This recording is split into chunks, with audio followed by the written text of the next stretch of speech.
a gente começar a superar uma pessoa, a gente precisa primeiro ser cruelmente sincero com a gente mesmo. Oi, eu me chamo Ana, eu sou psicóloga. E por que eu tô falando isso? Porque o auto-engano é a estratégia favorita daqueles que ainda querem se manter vinculados a alguém que eles não estão mais juntos.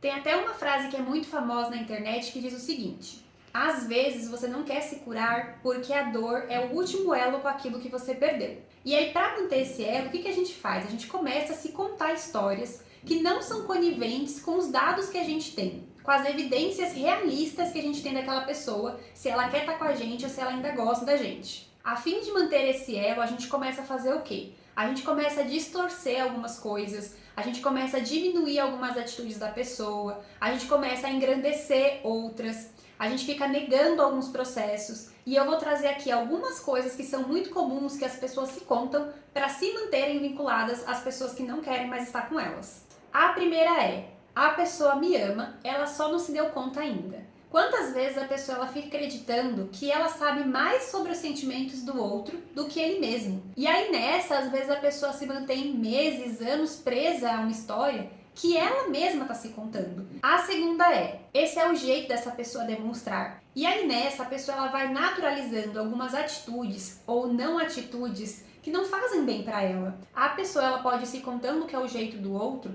para continuar tolerando e aceitando coisas que nem eram para serem aceitas. O terceiro, e que é muito comum, é: a pessoa tem impedimentos externos que não a permitem estar comigo. Então essa pessoa tira toda a responsabilidade daquele outro, como se a mãe, o trabalho, os amigos, as férias, os problemas psicológicos dessa pessoa fossem as coisas que a roubassem dela. Quando no fundo é ela que não consegue perceber que essa pessoa tem outras prioridades. Talvez essa pessoa ela queira estar com os amigos. Talvez essa pessoa se negue a olhar para alguns processos dela porque ela ainda não reconheceu que é um problema.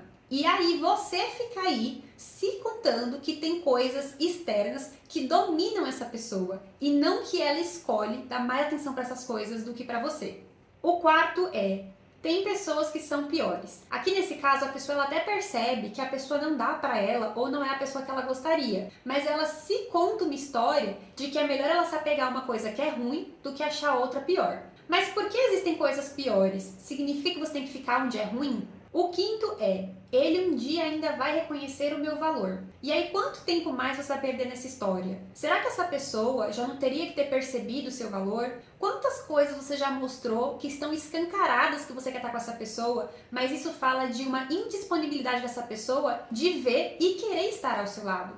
É muito importante que a gente aprenda a ver as coisas como elas são, e não como a gente gostaria que fosse. E o sexto, que mantém bastante gente presa por bastante tempo, é: ele ainda me liga e ele ainda me manda mensagem. Como se isso fosse motivo suficiente para você se manter presa a alguém. Será que a pessoa te mandar mensagem uma vez a cada 3 meses ou no final de semana quando ela tá bêbada significa que ela quer estar com você? Significa que ela gosta de você, que ela valoriza o sentimento que você tem? Será que é isso que você merece? É importante que você volte o olhar para você e se pergunte: por que será que eu me animo e me satisfaço quando uma pessoa me procura só quando é conveniente para ela? Eu espero que esse vídeo faça sentido por aí, mas que principalmente ele te convide de volta para a realidade. Que você se pergunte: será que eu tenho floreado atitudes ou não atitudes que me mantêm vinculadas a essa pessoa? Quais são as coisas que eu preciso encarar de frente para poder então começar a me dizer a verdade e poder sair daqui e poder superar? É isso, um beijo e a gente se vê amanhã.